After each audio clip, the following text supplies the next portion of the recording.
నా చేతులు జోడించి చెప్తున్నాను, యవన బిడ్డలకు, ఆడపిల్లైన మగపిల్లైన, ఎందుకురా మీ తల్లిదండ్రులు కృంగదీస్తున్నారు?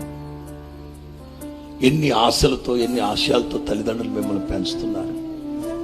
వాళ్ళ కడుపు కట్టుకొని, నోరు కుట్టుకొని, రాత్రి మగళ్ళు కూలీనాలు చేసి మిమ్మల్ని పై చదువులు చదివించాలని, ఆ కూలి, ఆ బస్తాలు మిమ్మల్ని మోపించకూడదని వాళ్ళంత కష్టపడుతూ ఉంటే తల్లిదండ్రులు కృంగదీయచ్చా?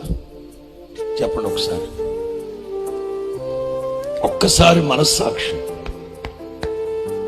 మనస్సాక్షి అనేది ఉంటే అసలు అమ్మని నాన్న బాధ పెట్టచ్చా?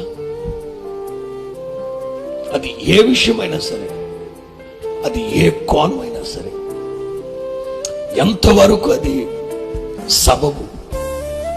తల్లిదండ్రుల కళ్ళల్లో నీళ్లు రప్పించిన పిల్లలు ఉన్నా ఉంటే, లేకపోయినా ఉంటేరా. మీరు నష్టపోయినా పర్వాలేదు, తల్లిదండ్రులు బాధ పెట్టండి. తల్లిదండ్రులు మనసు కృంగిపోనివద్దు. వాళ్ళు సంతోషంగా ఉంటేనే మీరు క్షేమంగా ఉంటారు. ఆత్మీయ తల్లిదండ్రులు మేము సంతోషంగా ఉంటేనే మిమ్మల్ని మనసారా ఆశీర్వదిస్తారు.